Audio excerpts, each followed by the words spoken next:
2026 के बजट में आम आदमी के लिए क्या हो सकता है? देखिए, मुझे उसमें कोई बहुत ज़्यादा उम्मीद, और वो बहुत ज़्यादा उम्मीद इसलिए नहीं है कि पिछली बार उम्मीद से शायद बहुत ज़्यादा मिल गया है कि भाई ये बजट जो है ना, ये एमएसएमई का बजट है। हर बैंक की आज ये चाहत है कि भाई एमएसएमई को लोन दो, क्योंकि सबसे ज़्यादा प्रॉफिटेबल जो लोन है वो बैंक के लिए एमएसएमई लोन ही है। जो ट्रेडिंग एक्टिविटीज़ करते हैं जो एंटरप्रेन्योर्स, वो भी अब एमएसएमई में अपना रजिस्ट्रेशन करा सकते हैं। मुझे ऐसा लगता है कि 98% बिजनेसेस जो है ना, वो अब एमएसएमई के अंदर कवर हो गए हैं। टैरिफ एक कंट्री के बढ़ाने से मुझे लगता है कि हमारी जो संभावनाएं हैं, जो अपॉर्चुनिटीज़ हैं, वो शायद और कंट्रीज़ में इतनी ज़्यादा बढ़ गई हैं कि मुझे ऐसा नहीं लगता कि एक दो सेक्टर को अगर किसी को छोड़ दें कि हमें इससे कोई इम्पैक्ट होने वाला है। तो एक तो एमएसएमई की सबसे बड़ी जो डिमांड रहती है, आप किसी एमएसएमई से पूछ लीजिए, वो कहेगा भाई जब हमें पैसे की ज़रूरत होती है, लोन की ज़रूरत होती है, तो शायद जितना हमें पैसा, जितना लोन हमें चाहिए वो नहीं मिल पाता।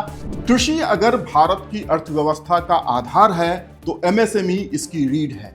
ये बात मैं वैसे ही नहीं कह रहा हूं, बल्कि आंकड़े बताते हैं कि भारत की जीडीपी में एमएसएमई का योगदान करीब 30 से 35% तक का है। केवल जीडीपी में योगदान ही नहीं, रोजगार सृजन से लेकर विदेशी निर्यात तक एमएसएमई महत्वपूर्ण भूमिका निभाता है। अब जबकि केंद्र की मोदी सरकार अपने 12वें यूनियन बजट की तैयारी कर रहा है, हम जानने पहुंचे हैं दिल्ली के chamber of Indian micro, small and medium enterprises, और हमारे साथ अभी आप इस स्क्रीन पे जो देख रहे हैं ये बहुत बड़ी शख्सियत हैं। आपसे इनका मैं तारीफ करवाऊं तो ये हैं मिस्टर मुकेश मोहन गुप्ता जी। मुकेश मोहन गुप्ता जी भारत के एक सेलिब्रेटेड और सीजन्ड चार्टर्ड अकाउंटेंट हैं। आप पॉलिसी प्रोफेशनल हैं, साथ ही साथ आप इस चैम्बर ऑफ एमएसएमई के चेयरपर्सन भी हैं। मुकेश मोहन जी को आप बराबर देखते रहते होंगे कई जगहों पर एज एन एक्सपर्ट, इनकी बातें आप सुनते रहते होंगे। और आपको ये भी बता दूं कि एमएसएमई की चिंताओं को लेकर आप पिछले दिनों प्रधानमंत्री मोदी और वित्त मंत्री निर्मला सीतारामन से मिल चुके हैं। वित्त मंत्रालय के अधिकारियों से आपके विचार विमर्श होते रहते हैं। तो इस बजट से एमएसएमई को क्या उम्मीदें हैं, इसको जानने के लिए हम अब रुख कर रहे हैं मुकेश जी का। मुकेश जी नमस्कार, वन इंडिया में आपका स्वागत है। और सबसे पहले मैं ये आपसे सीधा सवाल पूछता हूँ कि एमएसएमई 30 से 35% योगदान देता है जीडीपी में। इस बजट में एमएसएमई को क्या उम्मीद है, किस तरह की नीतियों में बदलाव देख रही है ये इंडस्ट्री, जिससे ये और स्ट्रांग हो और जीडीपी में और बेहतर भूमिका निभाए? जी बिल्कुल, आपने अपने इनिशियल एड्रेस में बिल्कुल ठीक कहा कि जो एमएसएमईज हैं वो बहुत ही महत्वपूर्ण भूमिका निभाते हैं। और देखिए, अगर आप 30-35% जीडीपी में कंट्रीब्यूशन की बात करते हैं, इसका मतलब ये हुआ सीधा सीधा कि लगभग 1/3 जो कंट्रीब्यूशन है हमारे देश की जीडीपी में, वो तो इन micro, small and medium enterprises के द्वारा ही आता है। अगर आप आज का एक डेटा देखें तो जो उद्यम रजिस्ट्रेशन है, जो केवल और केवल एक रजिस्ट्रेशन चाहिए होता है किसी भी एमएसएमई को, ये बताने के लिए कि भाई हम एक रजिस्टर्ड एमएसएमई हैं, तो 7.5 करोड़ के लगभग एमएसएमई रजिस्टर्ड है। अच्छा। और उसमें 33 करोड़ से ज़्यादा लोग एम्प्लॉयमेंट पा रहे हैं। यानी मैं अगर ऐसे देखता हूं कि भाई 33 करोड़ का मतलब, तो अगर एक परिवार में 4 लोग भी हुए तो 120 करोड़ लोग तो एमएसएमई की बदौलत अपना जीवन यापन कर रहे हैं। तो लेकिन जो आपका जो क्वेश्चन है कि बजट से क्या उम्मीदें हैं एमएसएमई की, देखिए मैं आपको ये बताऊं कि ये जो सरकार है इतनी इंक्लूसिव है, ये हम सब लोगों को बुलाती है डिफरेंट सेक्टर्स के। और मैं तो पिछले न जाने कितने सालों से ये प्री बजट कंसल्टेशन मीटिंग में ऑनरेबल फाइनेंस मिनिस्टर से मिलता हूँ और हम उनको रिक्वेस्ट करते हैं। और मैं पिछले 2-3 बजट से तो यही कहता हूँ हमेशा कि भाई ये बजट जो है ना, ये एमएसएमई का बजट है, लेकिन दिल मांगे मोर। तो जो एमएसएमईज हैं, चाहे हमें कुछ भी मिलता रहता है, लेकिन फिर भी हमारी इच्छाएं तो बहुत सारी और होती ही रहती हैं।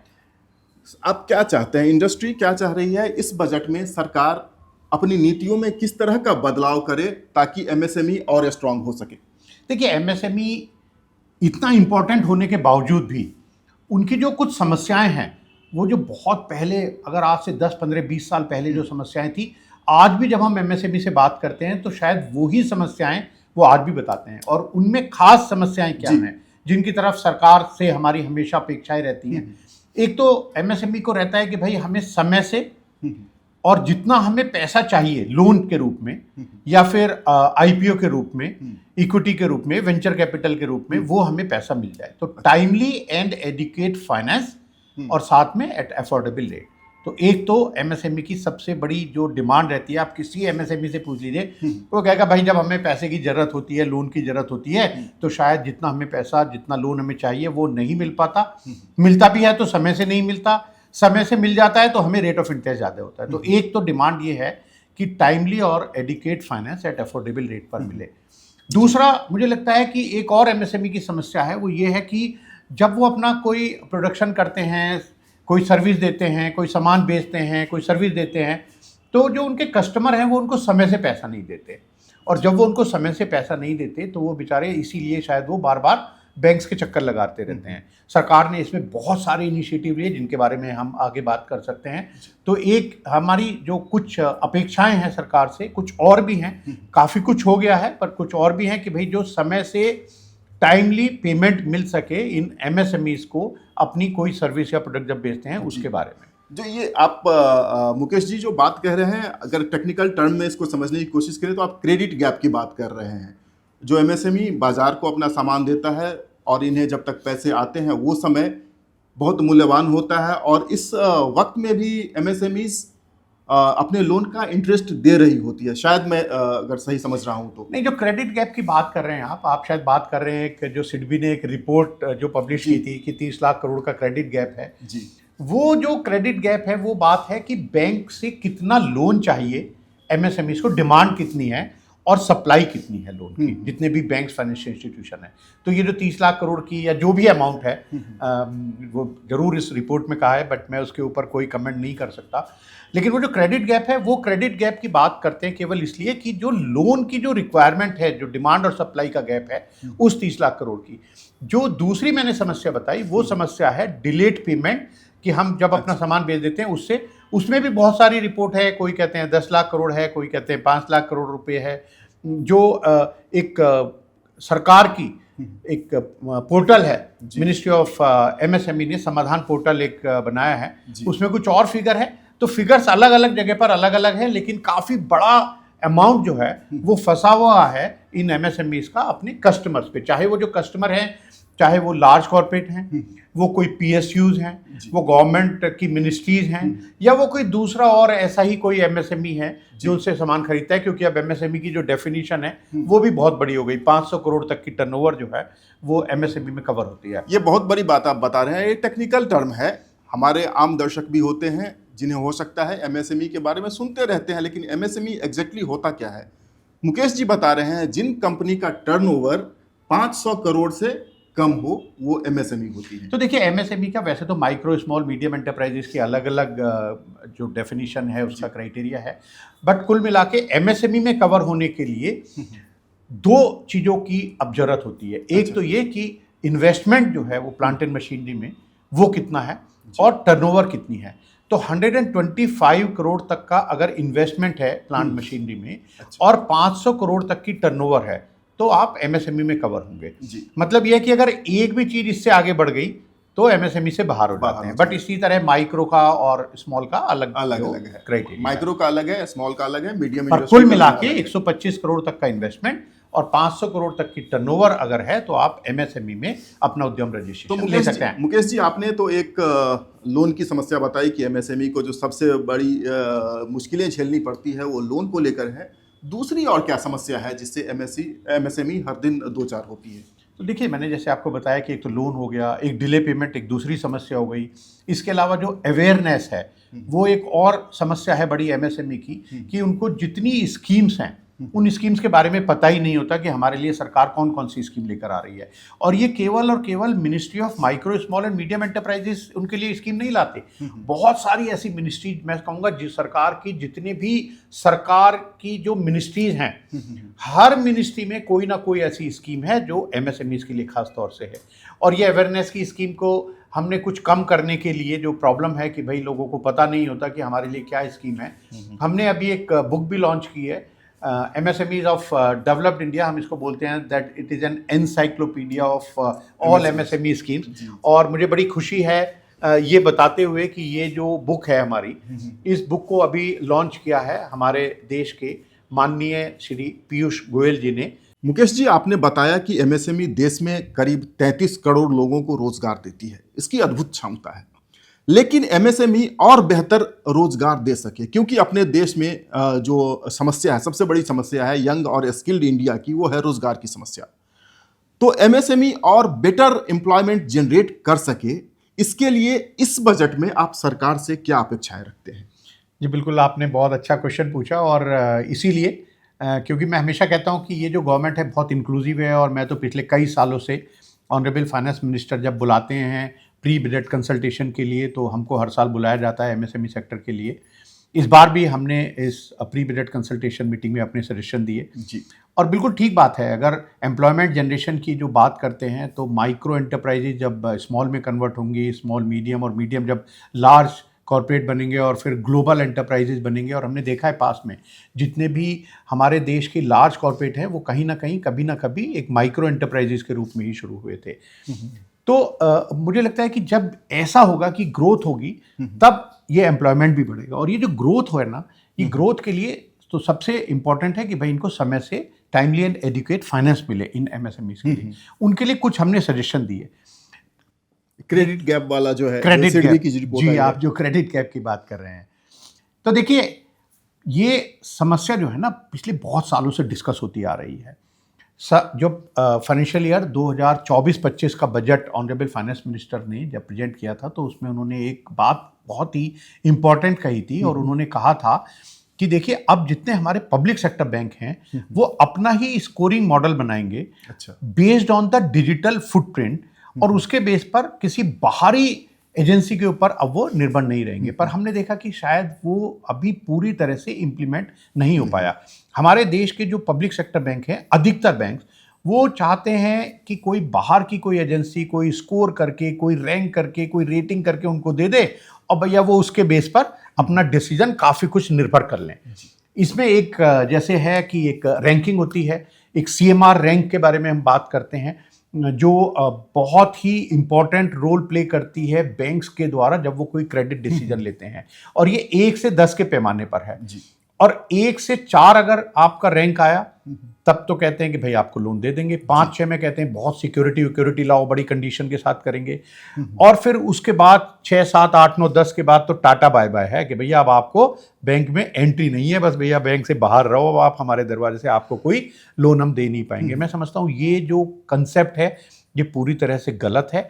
और गलत इसलिए भी है कि ये जो रैंकिंग कर रही है कोई एक एजेंसी, और कई जो क्रेडिट ब्यूरो हैं वो कर रहे हैं इस तरह की, वो रैंकिंग करते हैं। एक अकेले एमएसएमई की रैंक आप कैसे कर सकते हैं? रैंक होगा मैं और आप हैं, आपकी रैंक 1 मेरी 2, तो रेटिंग हो सकती है, जिसकी रेटिंग के लिए ये क्रेडिट ब्यूरो जो है वो एलिजिबल ही नहीं है। और खास तौर से उनके पास कोई डाटा नहीं होता, उनके पास केवल एक डाटा है कि भाई मेरा जो लोन मैंने पास में लिया उसका समय से पेमेंट कर रहा हूँ नहीं कर रहा हूँ, कितनी मैंने इंक्वायरी कर ली, इस तरह की चीज़ें हैं। मेरी क्या ग्रोथ है, टर्नओवर कैसी है, प्रॉफिटेबिलिटी कैसी है, मेरी रेशोज कैसी हैं, उनके ऊपर उनके पास ना कोई डाटा है, ना कोई वो उसमें कंसीडर करते।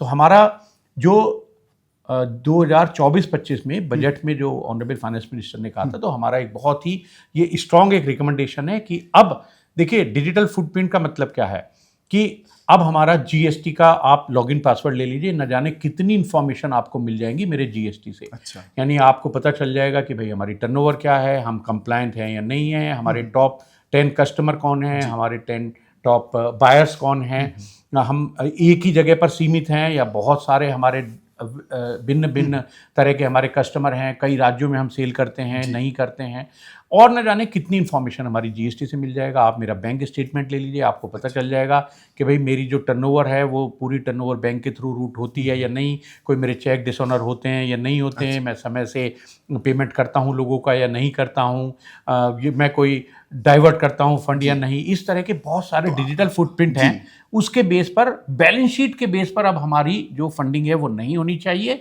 हमारी फंडिंग होनी चाहिए based on the digital footprint.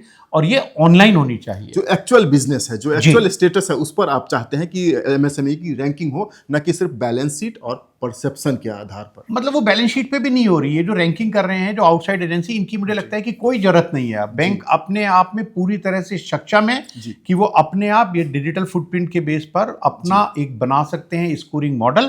किसी दूसरे के कंधे पर मुझे लगता है कि अब बंदूक रखने की जरूरत नहीं है। हमारे जो बैंक्स हैं बहुत ही सक्षम है, और मैं इसके काफ़ी अगेंस्ट हूँ कि इस तरह की जो तरीका है कि किसी दूसरे के बेस पर और बस और कुछ देखना नहीं है, केवल बस एक रैंक देखी और उसको कह दिया कि भैया तुम्हारी 7, 8, 9, 10, तो चाहे सब कुछ अच्छा हो तो आपको हम लोन नहीं देंगे। मुझे लगता है कि ये दूसरा हमने सजेशन हमारा ये है कि देखिए ऑफलाइन लोन एप्लीकेशन तो भैया बिल्कुल बंद कर दो। यानी अगर मैं किसी ब्रांच में, आप एक ब्रांच मैनेजर हैं, मैं आपके पास जाऊं अपनी एप्लीकेशन लेके, तो आप कहो कि भैया मुकेश जी सॉरी। लेकिन मुकेश जी, मैं एक मिनट के लिए यहाँ पर आपको रोकता हूँ। आप चाहते हैं कि ऑफलाइन एप्लीकेशन एकदम बंद कर दे जी, लेकिन एमएसएमईज में क्या 100% डिजिटल लिटरेसी है? लोग ऑनलाइन इतने सक्षम हो सकेंगे कि वो अपना उद्योग सेट कर सकें? बहुत ही एक सही आपने क्वेश्चन पूछा है। देखिए, हम जो बात कर रहे हैं डिजिटल लोन एप्लीकेशन की, उसमें हमारा जो सजेशन है, हमने कहा है कि केवल आप 3 इंफॉर्मेशन लीजिए।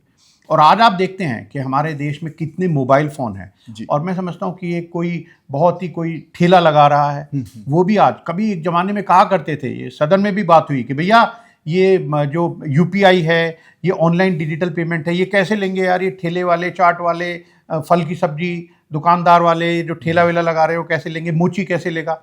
आज हम देख रहे हैं कि हर किसी के पास यूपीआई है, ऑनलाइन डिजिटल पेमेंट ले रहे हैं। तो हम ये कहना चाह रहे हैं कि आप केवल 3 इंफॉर्मेशन लीजिए बस शुरू में। अच्छा। आप पूछिए कि मेरा नाम क्या है, मैं जो बिजनेस कर रहा हूँ उस बिजनेस का नाम क्या है, क्या मेरा काम है और कितना मुझे लोन चाहिए। बस इतनी इंफॉर्मेशन लेने के बाद, ताकि मेरी जो एप्लीकेशन है ना, वो सिस्टम में तो आ जाए। अदरवाइज तो क्या होता है, देखो मैं 1 मिनट और लूंगा इसमें। बिल्कुल लीजिए।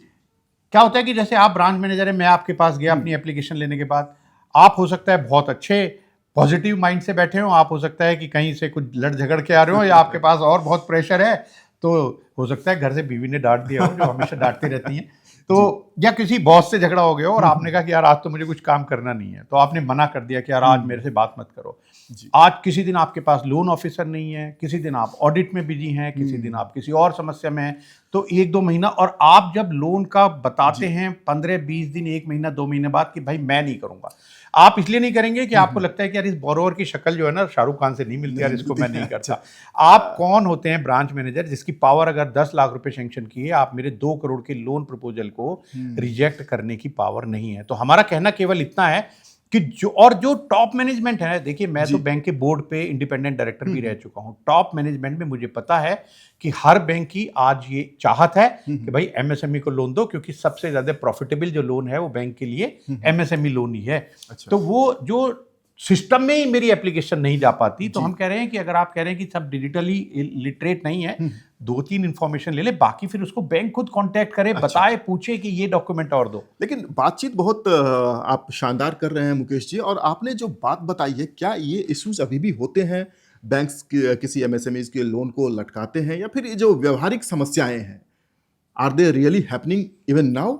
देखिए, लटकाने वाली बात मैं नहीं कहूँगा कि इंटेंशनली कोई नहीं करता, बट हर जगह जैसे मैंने आपको कहा कि माइंडसेट सबके अलग हैं। तो जब तक ये सब्जेक्टिव रहेगा कि आपकी चॉइस है कि आप मुझे एंटरटेन करना चाहते हैं या नहीं, आप मुझे मेरे प्रोजेक्ट को ठीक समझते हैं या नहीं समझते, आप कहते हैं कि ये लोन सैंक्शन होगा या नहीं होगा, आजकल हर बैंक कमेटी अप्रोच करता है, और जो डिसाइड हो जाता है ब्रांच मैनेजर ही कई बार कहते हैं कि भाई मैं ये नहीं करूँगा।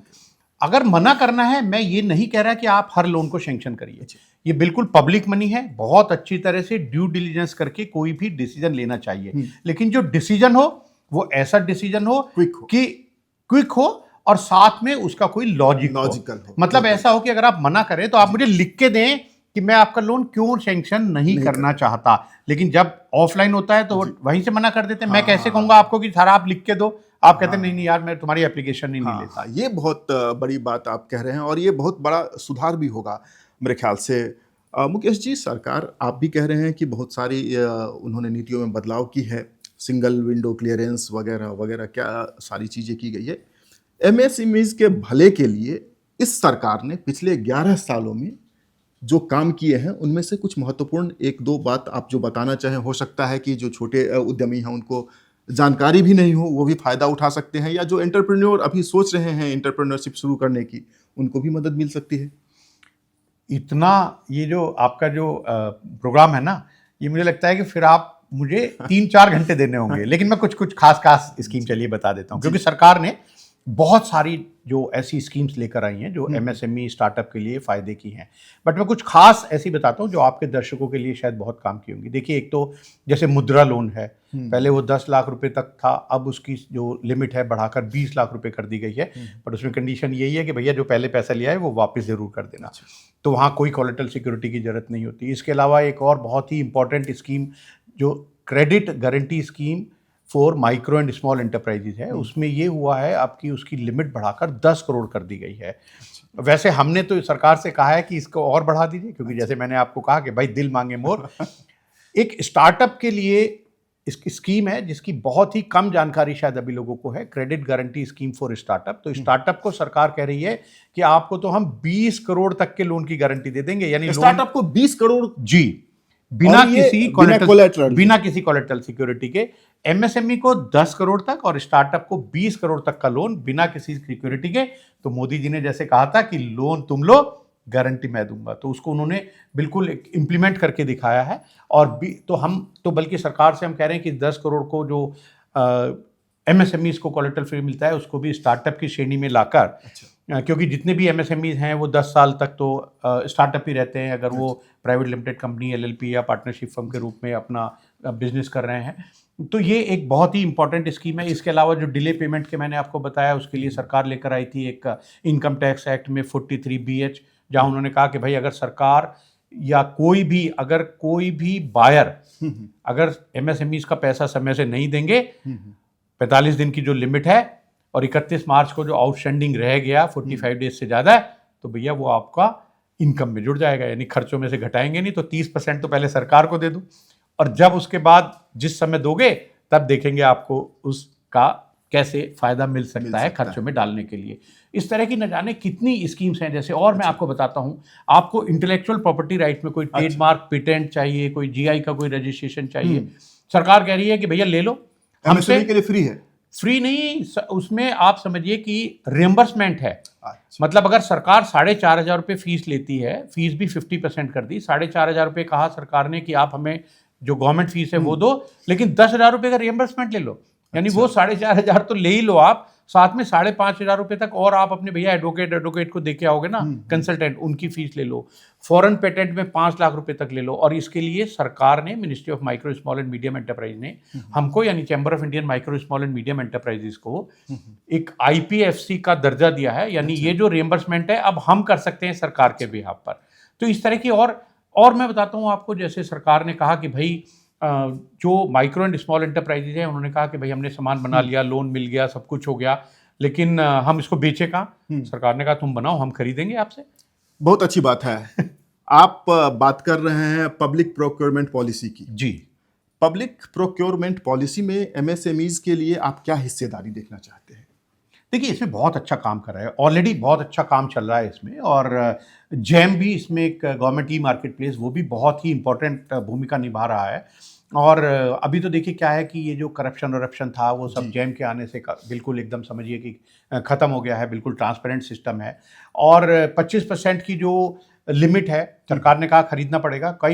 बहुत सारे ऐसे PSUs हैं, वो आप देखेंगे कि इस लिमिट से काफ़ी ज़्यादा है, वो माइक्रो एंड स्मॉल एंटरप्राइजेस से ऑलरेडी सामान खरीदते हैं। इसमें खास तौर से जो वुमेन एंटरप्रेन्योर्स हैं उनके लिए अलग एक सब लिमिट है, जो SC/ST कैंडिडेट हैं, जो MSCs हैं, उनके लिए अलग एक सब लिमिट है।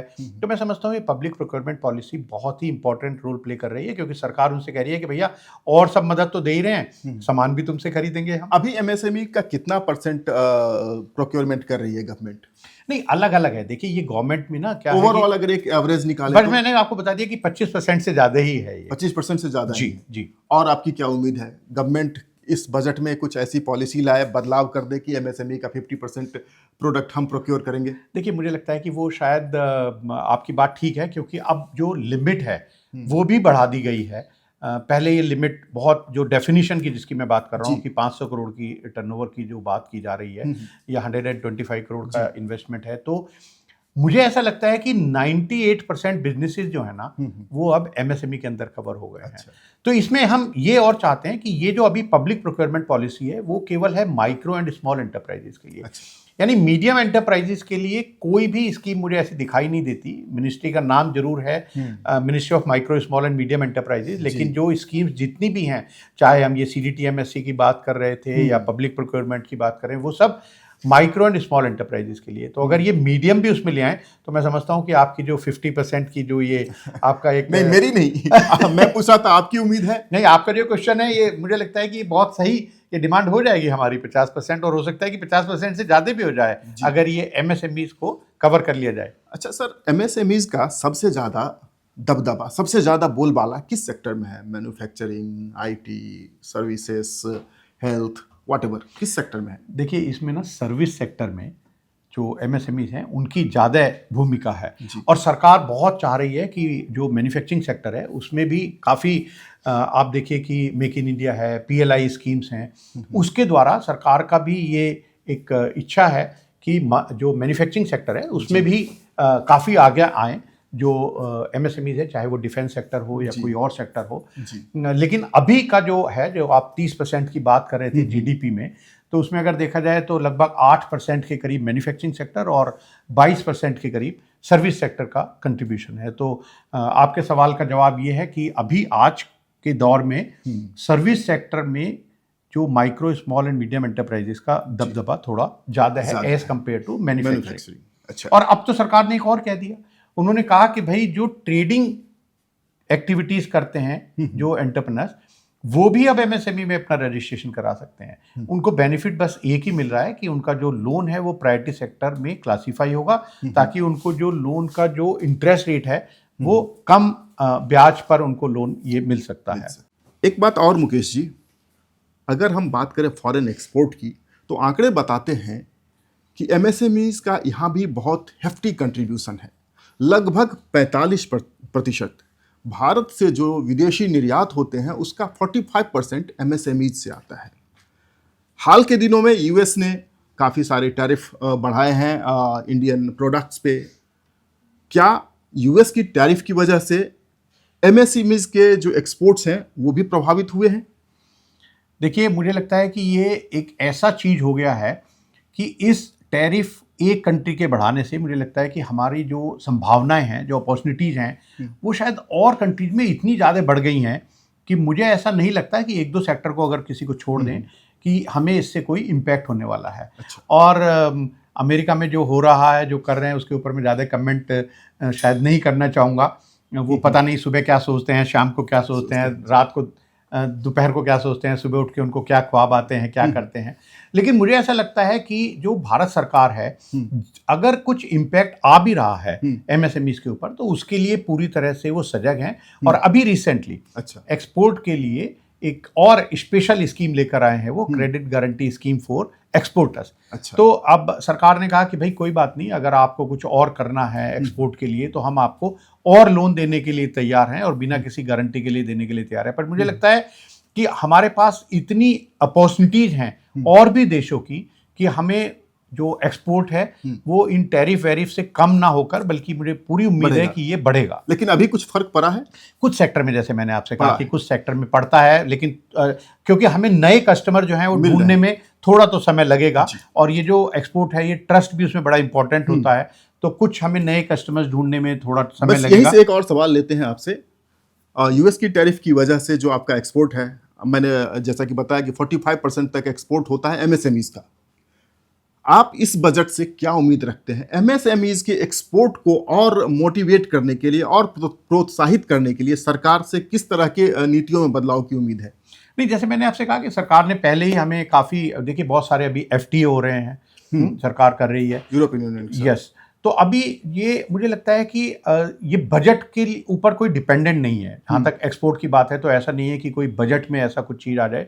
ये एक सतत प्रक्रिया है जो चल रही है, और सरकार इसके लिए जो ministry of commerce and industry हैं, आपने देखा ही होगा कि ऑनरेबल पीयूष गोयल जी किस तरह से इसमें दिन रात काम कर रहे हैं। तो ये बजट से ही कोई मतलब नहीं है कि जब बजट आएगा तभी सरकार इस एक्सपोर्ट की जो समस्या है उसका कोई समाधान लेकर आएंगे।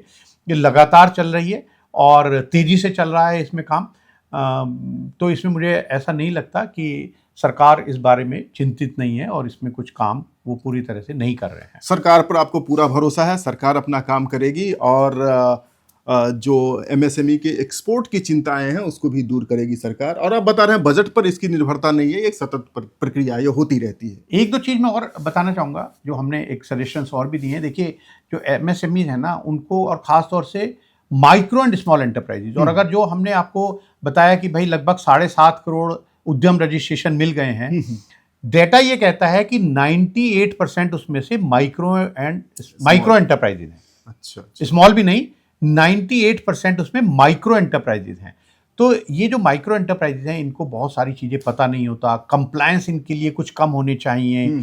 साथ में जैसे एक एसएमए जीरो का कंसेप्ट है रिजर्व बैंक ऑफ इंडिया का, कि अगर एक दिन का भी डिफॉल्ट हो गया तो एसएमए जीरो में आ जाते हैं और फिर कोई भी बैंक उसको लोन देने में आनाकानी करेगा। वो कहेगा कि भाई एसएमए जीरो, क्योंकि स्पेशल मेंशन अकाउंट 0, 1, 2 इस तरह से होता है और फिर एनपीए होता है।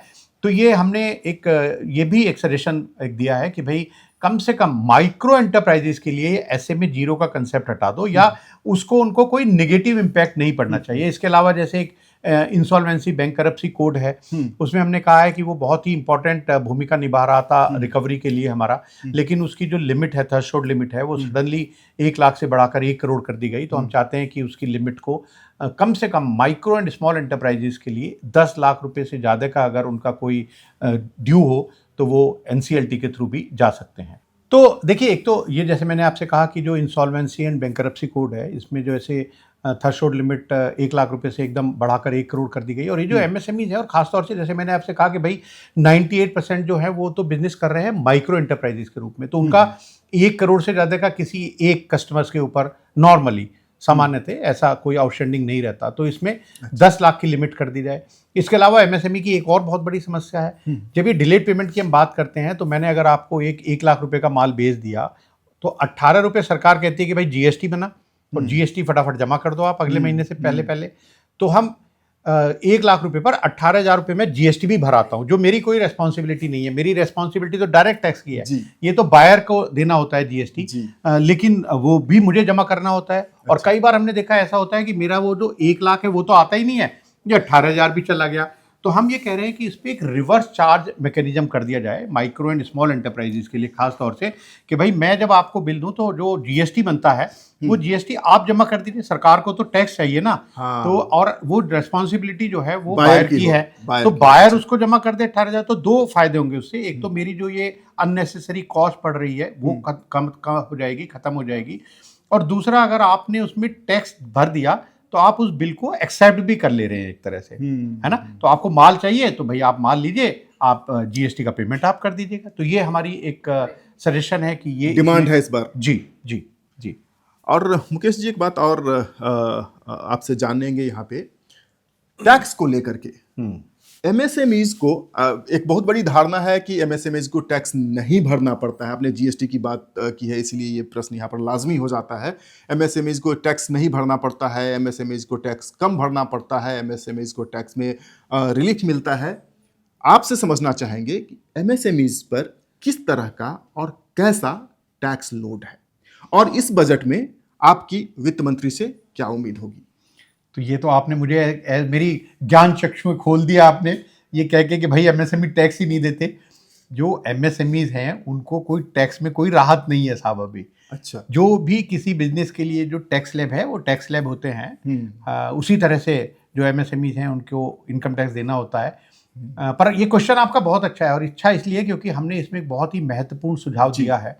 देखिए, जो स्टार्टअप होते हैं उनके लिए एक सेक्शन है इनकम टैक्स में, सेक्शन 80I AC जी। वो ये कहता है कि जो स्टार्टअप्स हैं वो किसी भी 10 साल में 3 साल सेलेक्ट कर सकते हैं, और उनको जब 80I AC में एग्जम्पशन मिल जाती है तो 3 साल का टैक्स उनका जीरो हो जाता है। तो हमने ये कहा है कि देखिए, स्टार्टअप और एमएसएमई में कोई बहुत अंतर नहीं है, क्योंकि जो स्टार्टअप्स हैं बस उसमें यह है कि जो 100 करोड़ तक की जिनकी टर्नओवर है वो स्टार्टअप में आते हैं, 3 उनका कॉन्स्टिट्यूशन है, प्राइवेट लिमिटेड कंपनी, एलएलपी और पार्टनरशिप फर्म अगर रजिस्टर्ड है वो कर सकते हैं। इनोवेटिव उनका होना चाहिए कुछ जो प्रोडक्ट प्रोसेस और सर्विसेज में, तो स्टार्टअप हो जाते हैं। एमएसएमई भी अधिकतर ऐसी ही होती हैं। तो हमने ये एक सजेशन दिया है, एक डिमांड रखी है ऑनरेबल फाइनेंस मिनिस्टर को कि आपने स्टार्टअप्स को अगर ये 3 साल का टैक्स एग्जेम्पशन दिया है, तो जो एमएसएमईज हैं वो इतनी महत्वपूर्ण भूमिका निभा रहे हैं, और आज स्टार्टअप तो लगभग 2 लाख हैं, ये एमएसएमई तो 7 करोड़ से ज़्यादा हैं। तो इनकी भूमिका कुछ काफ़ी बड़ी है शायद हमारे देश के आत्मनिर्भर बनाने में। तो हमने एक ये सजेशन दिया है कि जिस तरह से स्टार्टअप को टैक्स एग्जेम्पशन दी जाती है, उसी तरह से एक प्रोविज़न आना चाहिए कि जो एमएसएमई या ख़ास तौर से आप माइक्रो एंड स्मॉल एंटरप्राइजेस के लिए कर दीजिएगा, उसमें और जो कंडीशन लगानी है कि जो शुरुआत करते हैं बिजनेस 5 साल 10 साल तक, उसमें भी उनको 2-3 साल का ये टैक्स एग्जेम्पशन मिलना चाहिए। और हमने कहा है कि भाई देखिए, स्टार्टअप की जो डेफिनेशन है वो 100 करोड़ है, अब आपने एमएसएमई की डेफिनेशन बढ़ाकर 500 करोड़ कर दी, तो स्टार्टअप की डेफिनेशन भी बढ़ाकर 500 करोड़ कर दीजिएगा। अगर हम बात करते हैं 5 ट्रिलियन इकोनॉमी की, विकसित भारत एट 2047 की, तो सर उसमें आप एमएसएमई की क्या भूमिका देखते हैं? नंबर 1। नंबर 2, इसमें ये हमारा आखिरी सवाल होगा, ये भी कि इस बजट से एमएसएमईज को और क्या दिया जाए ताकि 2047 के विकसित भारत में एमएसएमईज सबसे अग्रणी भूमिका निभा सके। नहीं, वो तो निभाएंगी, आज भी निभा रही हैं। जैसे 1/3 जीडीपी में कंट्रीब्यूशन आज भी है, और 2047 से शायद काफ़ी पहले, मुझे ऐसी उम्मीद है कि 2047 से शायद हम काफ़ी पहले शायद हम उस मुकाम को प्राप्त कर लेंगे जो एक लक्ष्य रखा गया है डेवलप्ड इंडिया का। और उसमें ये जो एमएसएमईज हैं, जो स्टार्टअप्स हैं, वो बहुत ही भूमिका निभाएंगे, इम्पोर्टेंट। और उसके लिए सरकार का मेरा ये मानना है कि देखिए, मुझे तो मेरे जैसे एक छोटे आदमी को मेरी क्या औकात है, मैं तो इसको यही कहता हूँ। ऑनरेबल प्राइम मिनिस्टर ने अपने घर पर बुलाकर अगर मुझसे जानने समझने की कोशिश करी है, जबकि उनके पास ना उनके अपने ज्ञान में कोई कमी है और ना उनके पास जो ज्ञानी लोग हैं, जो उनकी टीम है, उसमें कोई कमी है, लेकिन फिर भी मुझे लगता है कि वो जो ऑन द ग्राउंड हैं लोग, उनको कहाँ कहाँ से ढूंढते हैं और बुलाते हैं। और 3.5 घंटे से ज़्यादा उन्होंने बात करी हमसे, और मैंने एमएसएमई सेक्टर के लिए काफ़ी कुछ हमने सजेशन दिए, और उनमें से बहुत सारे सजेशन इम्प्लीमेंट भी हो गए हैं ऑलरेडी। और मैं आपको एक और बहुत ही इंपॉर्टेंट बात बताता हूँ कि अभी जो हमने प्री बजट कंसल्टेशन मीटिंग इस बार जो की थी, जब हमने उसमें बुक दी एक, ये मैं आपको दिखाता हूँ, ये जो बुक है, ये हमने इस बार के जब ये हमने ministry of finance government of India ने जब ये प्री बजट कंसल्टेशन का जो एक आयोजन किया था, तो और एमएसएमई सेक्टर से बात हुई थी, तो हमने ये पूरा एक सजेशन दिया था। अच्छा। उसमें से अभी बजट आया नहीं है और कुछ चीजें ऑलरेडी इम्प्लीमेंट हो गई है, नोटिफिकेशन आ गया है। अच्छा, इन सजेशंस में। तो आपके अनुसार सरकार प्रोएक्टिव है? बहुत ज़्यादा प्रोएक्टिव है, इंक्लूसिव है, लोगों से बात करते हैं। ऐसा नहीं कि भाई अपना बंद कमरे में बैठ के अपना जो मन आया उनके वो डिसाइड कर दिया और बता दिया। वो सबसे बात करते हैं, जो भी स्टेक होल्डर्स हैं, और फिर सबकी राय से। देखिए, ये मैं नहीं कह सकता, ना मेरी ऐसी चाहत है कि हम जो भी हमने, जैसे हमने एक किताब में हमने एक सजेशन दिए तो हमारी सारी बात मान लो जी आप, क्योंकि हमारी सोच हो सकता है और जो सरकार की सोच है, जो पूरा एक बहुत बड़े लेवल पर सब चीज़ों को देख रहे हैं, उनमें कुछ ना कुछ अंतर होगा। क्योंकि हम कुछ मांगेंगे, हो सकता है कि उसी सेक्टर में कोई दूसरे लोग हों, उनकी कोई डिमांड और हो, लेकिन वो सब पूरा कंसल्टेटिव एक ओपिनियन लेकर और फिर उसके बाद वो डिसाइड करते हैं। इस बार तो यहाँ तक हुआ कि बजट में उन्होंने कहा कि आप पैराग्राफ तक बना के दो कि आप क्या चाहते हो कि जो ऑनरेबल फाइनेंस मिनिस्टर हैं वो क्या बोलें, किस टॉपिक पे ऊपर, एमएसएमई का जो भी आपका सजेशन उसमें क्या बोलें। हमने भी दिए हैं, और भी जो हमारे जो एसोसिएशन से उन्होंने भी दिए हैं, और हमें पूरी उम्मीद है, मैं तो बहुत ही पॉजिटिव हूँ इस बारे में कि जब ये बजट आएगा और जब हम बात करेंगे बजट के बाद अगर आपसे, तो मुझे पूरी उम्मीद है कि मैं एक सेंटेंस जरूर बोलूँगा जो मैं पिछले कई बजट से बोल रहा हूँ कि ये बजट नहीं, ये एमएसएमई का बजट है। एमएसएमई का बजट है। तो ये हम बात कर रहे थे एमएसएमई की। मुकेश जी एक एमएसएमई एक्सपर्ट तो हैं ही, आप एक सीनियर वेटरन चार्टर्ड अकाउंटेंट भी हैं। अब थोड़ा हम आम आदमी की भी बात कर लेते हैं। बस वैसे हमने आपसे वादा कर दिया था कि आखिरी सवाल होगा, बट एक सवाल आम आदमी के लिए, इस बजट में 2026 के बजट में आम आदमी के लिए क्या हो सकता है? क्योंकि आप प्री बजट कंसल्टेशन में जाते रहे हैं, आम आदमी के लिए क्या निकलेगा निर्मला जी के पिटारे से? देखिए, मुझे उसमें कोई बहुत ज़्यादा उम्मीद नहीं है। और वो बहुत ज़्यादा उम्मीद इसलिए नहीं है कि पिछली बार उम्मीद से शायद बहुत ज़्यादा मिल गया है। 12 लाख रुपए तक की इनकम जो है उस पर कोई टैक्स नहीं है। तो हमें भी सरकार का शायद साथ देना चाहिए, और सरकार को भी बहुत सारे जो इंफ्रास्ट्रक्चर के काम करने हैं उनके लिए सरकार को भी पैसा चाहिए जी। तो मुझे लगता है कि मैं ऐसी कोई उम्मीद अभी नहीं रख रहा हूँ। कुछ मिल जाए तो एक तरह से बोनस होगा। बट मुझे लगता है कि आम आदमी भी शायद इस बार पूरी तरह से ये समझते हैं कि भाई जो पिछले साल है, पिछले साल ही काफ़ी बड़ा, जो उम्मीद से बड़ा पिछले साल ही दे दिया। उसको अगर पार्ट में देते कि कुछ पिछले साल कुछ इस साल, लेकिन उन्होंने पिछले साल ही इतना बड़ा एक जो तोहफा दिया है आम आदमी के लिए, वो काफ़ी बड़ा है। तो बहुत ज़्यादा उम्मीद शायद रखना इस बार मुझे लगता है कि शायद ठीक नहीं होगा। मिल जाए तो हम जश्न मनाएंगे। बोनस होगा, मिल जाए तो बोनस होगा। बस एक और छोटा सा सवाल, मेरे कई सारे दर्शकों ने यह बात पूछा है, ओल्ड टैक्स रिजीम का क्या होगा? ये रहेगा या एबॉलिश हो जाएगा? देखिए, उसको एबॉलिश करने का तो मुझे नहीं लगता कि उसमें ये सरकार की ऐसी कोई मंशा है कि शायद उसको एबॉलिश करेंगे।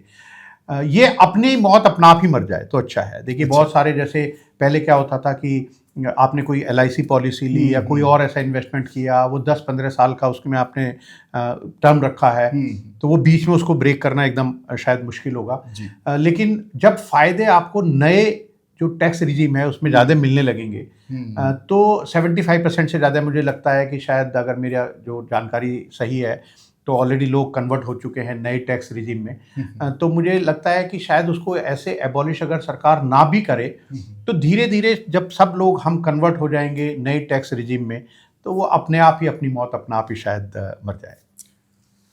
मुकेश जी बता रहे हैं ओल्ड टैक्स रिजीम सरकार खत्म नहीं करेगी, हो सकता है लोग इसे अपनाना छोड़ दें। इस बजट से किसकी क्या उम्मीदें हैं, आम आदमी से लेकर इंडस्ट्री तक? फिलहाल अभी दीजिए इजाजत। कैमरामैन आशीष के साथ केशव कर्ण, चैम्बर ऑफ इंडियन MSMEs, 12 खंबा रोड, दिल्ली से। Subscribe to One India and never miss an update.